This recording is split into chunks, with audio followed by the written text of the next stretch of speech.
আসসালামু আলাইকুম। বাচ্চারা আবদার করছে আজকে মিষ্টি কিছু খাবে, তাই তাদের জন্য আজকে শাহি লাচ্ছা বানাচ্ছি। এটা আমার বাচ্চাদের খুবই পছন্দের। আমি যেভাবে বানাই এভাবে আপনারা ট্রাই করে বানালি আপনাদের বাচ্চারাও সেটা ফুটে খাবে একেবারে। যাই হোক, প্রথমে কড়াইয়ে তেল ঢেলে নিলাম, এরপর গরম মশলাও দিলাম, এরপর লাচ্ছাও দিয়ে দিচ্ছি। ঝাঁকি দিচ্ছি কিন্তু প্যাকেটটা ভালোভাবে না খোলায় অল্প করে পড়ছে। যাই হোক, এরপর কিছুক্ষণ নাড়াই দিবেন, তারপর পরিমাণ মতো চিনি দিয়ে দিবেন। আমার চিনি দেয়া দেখে আপনাদের আবার ডায়াবেটিস রোগী যারা আছেন তারা ভয় পায় না।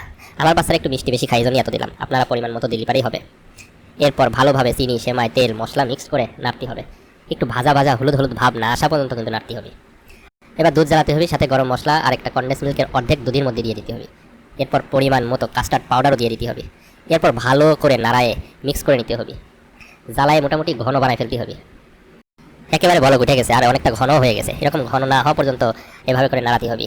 যাই হোক, দুধও হয়ে গেছে, এখন বাটির মধ্যে সাজাই নেব। 3টা লেয়ার করে নেব, আপনারা চাইলে লেয়ার আরও বেশি করতে পারেন। নিচের লেয়ারে সেমাই দিয়ে দিচ্ছি, একটু ঘন করে এবং একটু মোটা লেয়ারে করে দিতে হবে।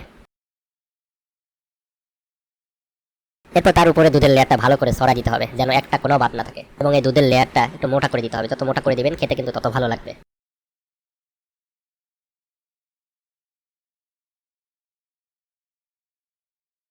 এরপর এর উপরে ভাজা সেমাইয়ের আরেকটা লেয়ার দিয়ে দিতে হবে, লেয়ারগুলো যেন একটু মোটা হয়।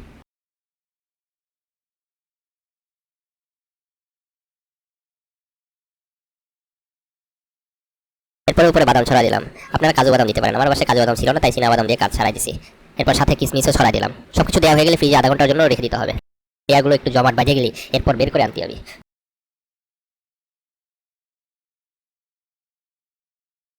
ছুরি দিয়ে এক কোণা থেকে কেটে নিলাম। দেখেন মাঝখানটা কি সুন্দর ক্রিমি ক্রিমি হয়ে গেছে। আপনারা দুধের ক্রিমটা আরেকটু বেশি দিলে আরও খেতে ক্রিমি ক্রিমি লাগবে। আল্লাহ হাফেজ।